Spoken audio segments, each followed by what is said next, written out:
Greetings to you in the name of Jesus. प्रभु यीशु मसीह के नाम में आपको सलाम। From Sunrise India Ministries, Chandigarh, sunrise सेवकाई की तरफ से and my family that are back in America. और मेरे परिवार की तरफ से जो अमेरिका में है। Last time we came here as a family, I think back in 2018, हम 2018 में परिवार स्वरूप यहाँ पर आए थे and we celebrated the church anniversary, I believe. और हमने चर्च की सालगिरह को मनाया था। And I'm so thankful for Pastor Charan and Sister Blessy and Edu. और मैं प्रभु का बहुत धन्यवादी हूँ सिस्टर ब्लेसी के लिए प्रधान। And my older son is also named Adriel. और मेरे जो सबसे बड़े बेटा है उसका नाम भी एड्रियल है। And Adriel is one of those names that can be kept for a boy and a girl.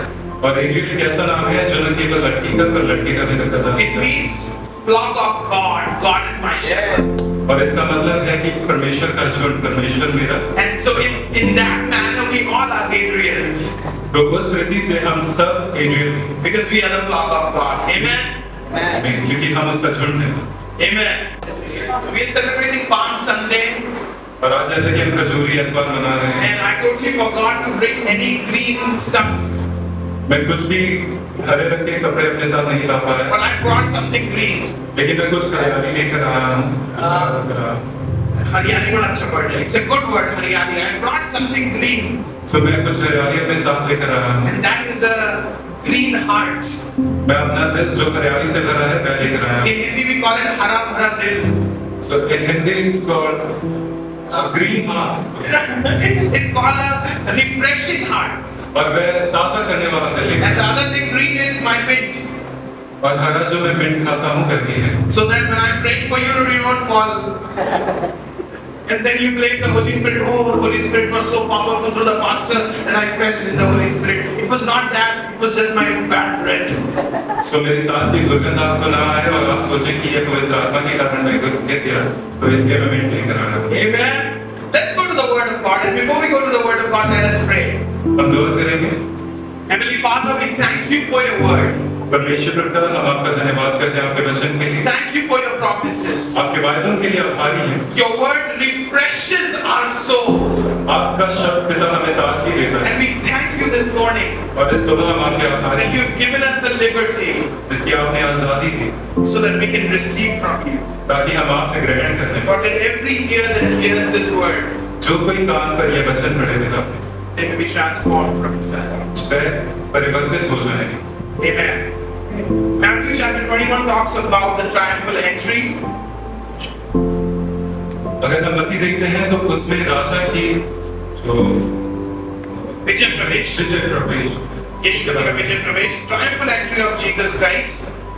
हम यीशु के प्रवेश के बारे में पढ़ते हैं। And it says like this in verse 1, when they approached Jerusalem and had come to Bethphage and the Mount of Olives, then Jesus then sent two disciples, saying to them, Go into the village opposite you, and immediately you will find a donkey tied there and a colt with it. Untie them and bring them to me. And if anyone says anything to you, you shall say, the Lord needs them, and He will send them immediately. इसका हिंदी में मैं ही आपको बता देता हूँ। जब यीशु मसीह Bethlehem आए, बेथफगे में गए, माउंट ऑलिव्स पे गए। Mount of Olives is a mountain that I have visited in 2018 and then 22 and 23. और जो जैतून पहाड़ है मैं वहां पर गया हूँ 2018 में। And for the first time when I saw this Mount of Olives, जब पहली दफा मैंने उसे देखा, I was astonished and blown away. मैं हैरान हो गया था, Not because of the presence of God that I felt there, न केवल परमेश्वर की उपस्थिति के कारण, but for the as far as you can see, there are graves on the Mount of Olives. जहाँ तक आप देखते हैं वहां पर Great, कब्रें हैं। and there's so many graves on the Mount of Olives. Mount of Olives is the place where when Jesus comes back the second time, when it's the second coming of Jesus, that's the mount where Jesus is going to set his foot on. जब परमेश्वर का दूसरा आगमन होगा, तब यीशु मसीह का दूसरा आगमन होगा, तो वह अपने पैर वहां पर रखेंगे और मुर्दे जी उठेंगे। So I was so blown away by so many graves that were there. मैं हैरान हो गया था इतनी सारी कब्रों को वहां देखने पर। This Mount of Olives is one of the most expensive real estate areas in the entire world. पूरी दुनिया में ये सबसे महंगा स्थान माना जाता है। But the reason why the Holy Spirit said, the reason why they have all these graves here, कारण क्योंकि वहां पर कारण जिस कारण से वहां पर कब्रें हैं, is because they believe that when Jesus comes back, the earth will give away its dead. ये माना जाता है कि जब यीशु वापस आएंगे तो पृथ्वी जो है मृतकों को वापस लौटा देंगे। And that's what the Bible says too. और यही बात पवित्र वचन में भी लिखी है। And Jesus is standing on the same mountain and is telling his disciples to do something that they have never done before. और उसी पहाड़ पर खड़े होकर मसीह कह रहे हैं अपने चेलों से कि आप कुछ ऐसा करें जो आपने पहले नहीं किया। So the title of the message this morning is doing something that you have never done before. So आज का शीर्षक जो मेरे प्रचार का है वो है आप वह करें जो आपने पहले नहीं किया। And many times you come from different church backgrounds or different faith backgrounds. आप अलग-अलग विश्वास के जगह से आए होंगे। And when you come to a church like this and when the praise and worship leader is like करो जय जयकार, और जब आराधना चल रही है करो जय जयकार, and then some of them are not doing जय जयकार, और कुछ लोग जो है उनमें से आराधना नहीं and the करते, worship leader is like oh करो जय जयकार, और वर्शिप लीडर जो है उसको बहुत जोर लगाना पड़ता है कि जय जयकार करवाए, but not everybody is doing जय जयकार लेकिन हर कोई आराधना नहीं कर पाता because you have never done it before. क्योंकि आपने पहले वैसा You're नहीं not किया, used to it. आप आदी नहीं हैं, You're not used to this kind of environment. आप ऐसे वातावरण के आदी नहीं हैं। The church that I come from, जिस चर्च से मैं आता हूँ, before we came into a spirit-filled church, इससे पहले कि हम एक रूह से भरे हुए चर्च में आते हैं, the kind of church I went to, everybody was dead. जहाँ मैं जाता था सब कुछ ऐसे लगता था मृत, The pastor was dead. पादरी लगते थे मृत हैं, All the church people were dead. सारी कलीसिया लगती थी मृत हैं, And it felt like that we have come to a funeral. हमें ऐसा लगता था कि हम जनाजे में आए। And on every Good Friday, I'm not sure if you will wear white on Good Friday. मुझे नहीं पता कि आप क्या सफेद पहनेंगे जिस दिन good Friday. But the culture of our country is that when we go to a funeral, we wear white, right? जब हम किसी जनाजे पे जाते हैं तो हम सफेद रंग के कपड़े पहनते हैं। And trust me, that Good Friday service felt like that I'm gonna vomit. और मुझे ऐसा लग रहा था कि गुड फ्राइडे की जो सभा थी ऐसा लग रहा था कि मैं उल्टी करूं। Until something changed in our life and somebody invited us to a spirit-filled church. और ऐसा तब तक न हुआ जब तक हमें किसी ने न्योता न दिया एक रूह से भरे हुए चर्च में। Hallelujah. Hallelujah. And that's everything changed. और तब सब कुछ परिवर्तित हो गया। We had to do things that we had never done before. हम वह कर रहे थे जो हमने कभी नहीं किया। We had to praise God like we had never praised before. हम परमेश्वर की महिमा ऐसे करते थे जैसे कभी नहीं। We had to lift hands that we had never lifted before. हमें अपने हाथ उठाने थे प्रभु के। And there were people who were speaking in different tongues. और लोग अन्य भाषाओं में बोलते थे। And we had never experienced anything like हमने that. ऐसा कभी भी अनुभव नहीं किया। God is asking you to do something that you have never done before. प्रभु ऐसा करने को बोलते हैं जो आपने कभी नहीं किया। When you do something that you have never done before, God does in your life that He has never done before. Hallelujah. जब आप उसके लिए वह करते हैं जो आपने कभी नहीं किया तो वो आपके लिए वो करता है जो उसने कभी नहीं किया। Hallelujah. He said, go into the village opposite you. उन्होंने कहा ऐसे गांव में जाओ जो आपके विपरीत दिशा में है। It's in the other direction. वो विपरीत दिशा में है। They were going through a different direction, but Jesus asked a couple of His people, disciples, to go to the different direction. मसीह ने अपने चेलों को एक अलग दिशा में जाने की अनुमति दी। And then when it was a commandment, it was not a request, it was a commandment. Go there into the village opposite you. वह एक आज्ञा थी, वह एक दरख्वास्त न थी। Many times we come into the church and we have requests, right? बहुत बार जब हम चर्च में आते हैं तो हमारे पास दरख्वास्त। And the whole idea of coming to church is praising Him and giving Him our prayer requests. हमारा जो एक मानसिक माइंडसेट है वो ये है कि कब हम चर्च में जाएंगे और हम उसका गुणगान करेंगे। That's the kind of church we have been used to. That's the kind of churches that we have been groomed in. ऐसे ही चर्चेस हैं जहाँ पर हमें रखा गया है, हम आदी हैं उनके। And so that's why when you come to a church like this, और जब हम एक ऐसे चर्च में आते हैं where the Spirit of God is flowing, जहाँ पर परमेश्वर का रूह बहता है, where it doesn't matter what your needs are, ये फर्क नहीं पड़ता कि आपकी जरूरत है it क्या, doesn't matter what you are going through. ये फर्क नहीं पड़ता कैसी परिस्थिति What matters is that you do what you have not done before. Amen. जो जो मायने रखता है वह ये है कि आपने वह करना है जो आपने नहीं And so that's why you come to a church like this and praise God and lift your hands and shout hallelujah. इसीलिए जब आप गिरजा में आते हैं तो आप परमेश्वर के नाम को ऊंचा उठाते हैं Hallelujah. Hallelujah. And you do something that you have never done before. और आप वह करते हैं जो आपने पहले कभी नहीं किया। And immediately this something happened in this situation. और तुरंत ही कुछ हुआ इस परिस्थिति Chapter 21 verse 4. Now this took place so that what was spoken through the prophet would be fulfilled. ये इसलिए हुआ कि जो वचन भविष्यवक्ता के द्वारा कहा गया था वह पूरा हुआ। A church should always depend on the prophetic word. एक चर्च को हमेशा एक भविष्यवाणी के ऊपर निर्भर The only prophets we need to listen to और केवल उन्हीं भविष्यवक्ताओं को in a church चर्च में is the prophecies that was done in the word of God. जो उसकी भविष्यवाणी थी वह परमेश्वर And in a situation like this, the only prophecy that needs to be fulfilled is it was written in the word of God in the Old Testament and is fulfilled in the New Testament. भविष्यवाणी जो पूर्ण हुई वह जो पुराने नियम में लिखी गई थी और नए नियम में संपूर्ण हुई And this is what the prophecy was in verse 5. और 5वीं आयत में ये प्रोफेसी है Say to the daughter of Zion, सिय्योन की बेटी से कहो behold your king is coming to you, देख तेरा राजा तेरे पास आता है humble and mounted on a donkey. वह नम्र है और गधे पर बैठा है So I have a question for you. मेरे पास आपके लिए एक How सवाल many of you want a new car, a brand new car? कितने लोगों को यहाँ पर एक कार की आवश्यकता You है know, when I was growing up, I wanted a BMW. जब मैं बड़ा हो रहा था तो मुझे BMW I still don't have a BMW. अभी भी मेरे पास वह गाड़ी But I नहीं still है want it. मुझे अभी भी वह How चाहिए many of you want your kids to have nice cars, nice swanky cars? कितने लोग को यहाँ पर चाहते हैं कि उनके बच्चों के पास अच्छी गाड़ी हो BMW, Audi, Maserati, all those are good cars. But what if I say to you that your kids will have a donkey? और क्या होगा अगर मैं कहता हूँ आपके बच्चे गधे पर बैठे You leave the church, right? आप चर्च छोड़ I prophesy in the name of Jesus, you will own a donkey, brother. अगर मैं भविष्यवाणी करूं कि And आप that will be the ride for rest of your life. No. और यही आपकी सवारी रहेगी आपकी बाकी के जीवन You will की be upset at the pastor, right? आप खफा हो जाएंगे पादरी से Just imagine this scene being incorporated in heaven. और ऐसा ही सोचें कि ये चीजें बनाई गई थी स्वर्ग में And so Jesus is there, the Father God is there, the Holy Spirit are talking about the plan of Jesus on the earth. और परमेश्वर पिता पवित्र आत्मा और ये सब बातें कर रहे हैं कि कैसे ये योजना पूरी होगी And the Father God is like, oh, I'm going to tell this man of God that he's going to prophesy that Jesus, he will ride a donkey. परमेश्वर ने कहा मैं भविष्यवक्ता से कहूंगा कि वह भविष्यवाणी करे कि यीशु करेगा How many parents are here? How many parents? कितने ही माता पिता हैं यहाँ पर So try this at your homes, you know.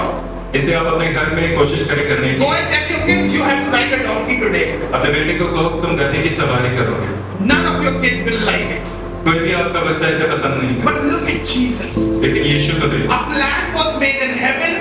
योजना स्वर्ग में बनाई गई What was never done before जो कभी नहीं हुआ was about to happen. वह होने वाला And so when Jesus could agree to the plan of God that I will ride a donkey, और जब यीशु मसीह ने हामी भरी कि वह गधे की सवारी then करे who are we to not agree to the plan of God? तो हम कौन हैं कि हम उसके योजना के ऊपर न चलें The glory of God never comes in our life until we agree to the plan and purposes of God for our life. परमेश्वर की महिमा हमारे जीवन में दिखती नहीं है जब तक हम उसकी योजनाओं के अनुसार नहीं चलते And so just imagine Jesus saying yes to riding a donkey. सोच कर देखिए कि यीशु मसीह हामी भर रहे हैं गधे की सवारी के लिए And then God tells the prophet, hey, prophesy, and it will happen in the New Testament. और परमेश्वर पिता उस भविष्यवक्ता को कहते हैं कि वह भविष्यवाणी Jesus could have said, hey, at least let it be a horse. तो यीशु मसीह सोचिए कह रहे हैं कि एक घोड़ा तो होने Let it be an elephant. कम से कम एक हाथी तो होने दीजिए Let it be a camel. क्या एक ऊंट नहीं हो सकता But Jesus said, whatever the will of God is, my Father is, I will do it. पर यीशु ने कहा जो कुछ तेरी रजा है पिता मैं वही And that's not the only time when Jesus said yes to the plan of God. ये केवल वह समय एक ही समय नहीं है जब यीशु मसीह ने हामी भरी In a few days from this event that happened in Jerusalem on that day, इस वारदात के बाद भी उन्होंने बहुत सारी हाँ की there will be a night when Jesus is by himself and he's praying to the Father, Father, let this cup pass away from me. एक रात ऐसी आएगी कुछ दिनों में जब यीशु मसीह दुआ करते हैं कि पिता ये प्याला मुझसे टल जाने But even then he said, not my will but your will be done. लेकिन फिर भी मेरी नहीं तेरी रजा पूरी हुई। And so that's why when Jesus stooped down for the King of Kings to ride a donkey, तो जब यीशु झुक गए ताकि वह गधे की सवारी कर सके, we also can come to a place of humility. हम भी उस नम्रता के स्थान पर आ सकते The biggest glory comes after a phase of humility. हैं। बड़ी महिमा उस नम्रता के समय के बाद आती है। God doesn't share His glory with anybody who does not obey the plan and purposes of God. परमेश्वर अपनी महिमा किसी के साथ साझा नहीं करते जो कोई उसकी नम्रता को नहीं ग्रहण करता। It doesn't mean that He doesn't want to share His glory. ऐसा नहीं है कि वह अपनी महिमा बांटना नहीं The चाहता। Bible says that we are the carriers of His glory. वचन बताता है कि हम उसकी महिमा को अपने ऊपर लिए जाते हैं, But for carrying the glory of God, लेकिन इसलिए कि हम परमेश्वर की महिमा को लेकर जा we सकें, have to come to a place of humility. हमें एक ऐसे स्थान पर आना है जो नम्र We हो। have to forgive people. हमें लोगों को माफ We have to करना, love people. प्रेम करना है। We have to ignore a lot of others people's mistakes. हमें लोगों की खताओं को We नजरअंदाज have to करना give them benefit of doubts. Benefit of doubt देना उनको माफ करना है. है। हमें उनको माफ करना। And then we have to come to a place where we are able to see beyond what the other person is doing to us. हमें उनसे परे देखना है कि वो क्या कर रहे हैं। They may be doing things that are against us, वैसी चीजें करेंगे जो हमारे खिलाफ। but we as children of God are going to still love us and still forgive them. परमेश्वर के बच्चे होने के नाते हमें उन्हें माफ करना। It talks about Jesus that in spite being the Son of God, He humbled Himself or lowered Himself to a point where He became a servant. ऐसा लिखा है कि परमेश्वर का पुत्र होने के बावजूद उसने अपने आप को नम्र किया और झुक गया एक दास के समान। And then God exalted His name above every name. और Hallelujah. परमेश्वर ने उसका नाम सबसे ऊंचा करा। So first point was doing something that you have never done before. सो पहली बात जो थी जो आप व्यायाम करेंगे जो आपने कभी नहीं किया। And second thing is fulfilling of the prophetic words of the Old Testament. पुरानी भविष्यवाणी का पूर्ण होना। And the prophecies in the Old Testament जो पुरानी भविष्यवाणी है was fulfilled in Jesus वह मसीह में संपूर्ण है and for us through Jesus. और हम में हुई मसीह की राह। Prophecy that was fulfilled in the life of Jesus was the prophecies of the Old Testament. Nobody prophesied for Jesus in the New Testament. किसी ने भी नए नियम में भविष्यवाणी नहीं की, लेकिन पुराने नियम की भविष्यवाणी All the prophecies for Jesus were done from the Old Testament. जितनी भविष्यवाणी की यीशु के लिए वो पुराने नियम में। And so that means all the prophecies that were done for Jesus in the Old Testament also will be fulfilled for us. Amen. अगर भविष्यवाणियां यीशु मसीह के लिए पूरी हुई तो वो हमारे लिए भी। In fact, in the New Testament, in 1 Corinthians chapter 13, if you go home and read your Bibles, 1 Corinthians chapter 13, अगर आप कुरिन्थियों पहला पढ़ते हैं तो उसमें लिखा है, in chapter 13 it says 13वें अध्याय में लिखा है, that the prophecies will fade away. भविष्यवाणियां तो जाती रहेंगी। So that means there's a limitation of the prophecies. एक सीमाएं हैं भविष्यवाणियों। There's a limitation to the prophets. भविष्यद्वक्ताओं के ऊपर एक सीमा है। But the one thing that is unlimited is the word of God. Hallelujah. लेकिन एक चीज जिसकी कोई सीमा नहीं है परमेश्वर का The वचन। prophecies of the Old Testament overpower the prophetic words that we receive from people around us. जो भविष्यवाणियां हमें लोगों से मिलती हैं वह कहीं अच्छी हैं जो परमेश्वर के वचन में है। The problem with the modern day churches आज के नए जमाने के जो चर्चेस हैं उनकी दुविधा ये है that you are looking for a prophet that will prophesy for you and the prophecy has to fulfill it instantly or in a day or in a week so that you can come back the next Sunday and testify about it. और आज के लोगों की दुविधा ये है वे चाहते हैं कि भविष्यद्वक्ता उनके बारे में भविष्यवाणी करे और कुछ ही दिनों में वह पूर्ण होने पर वह गवाही देंगे। And then they can sell the testimony. Look what the prophet said. Prophet prophesied such and such thing, and here you go, it is fulfilled. और लोग ऐसा कहना चाहते हैं वे बेचना चाहते हैं कि इस भविष्यद्वक्ता ने मेरे लिए भविष्यवाणी की और वह पूर्ण हो गई। But Jesus is doing things that was prophesied in the Old Testament. लेकिन यीशु वह चीजें करते हैं जो पुराने नियम में भविष्यवाणी की राही बताई गई थी। And so we don't have to do anything different other than what Jesus did, right? हमें कुछ भी ऐसा न करना है जो यीशु मसीह से विभिन्न है। There was one incident when Jesus is about to take water baptism, right? एक ऐसा समय है जब यीशु मसीह पानी का बपतिस्मा लेने वाले थे। And Jesus did not have to take any water baptism because he was sinless Son of God. उसको किसी भी बपतिस्मे की जरूरत न थी क्योंकि वह एक पाप रहित खुदा का बेटा था। The reason why we take baptism is we ask for forgiveness of our sins. हम बपतिस्मा लेते हैं ताकि हम पापों की माफी ले सकें। But Jesus set an example for us that we have to go through this water baptism. लेकिन यीशु मसीह ने एक उदाहरण रखा कि हमें उस पानी के बपतिस्मे से होकर गुजरना है। So let's move on to the next point, verse 6. जैसे कि 6ठी आयत में लिखा है, Then the disciples went and did just as Jesus had instructed them. चेलों ने जाकर जैसा यीशु ने उनसे कहा था वैसा ही किया। Only disciples can do what Jesus has told them to do. केवल चेले ही वह कर सकते हैं जो यीशु कहते हैं। So if you are a disciple of Jesus, अगर आप यीशु के चेले हैं, you will have no questions. Why are you asking us to go and bring a donkey? तो आप यीशु से सवाल ना करेंगे कि क्यों हमें गधे को लाने भेजता है। Many times God asks us to do things that seem so irrelevant in our lives. बहुत बार परमेश्वर पिता ऐसी चीजों को बोलते हैं जो हमें लगता है कि बेतुकी है, And they don't mean anything. उनका कोई भी अर्थ नहीं होता हमारे जीवन में। And many times God has asked me to do things that makes no sense. बहुत बार परमेश्वर ने ऐसी चीजों को मुझे करने को बोला जिनका कोई भी अर्थ न था।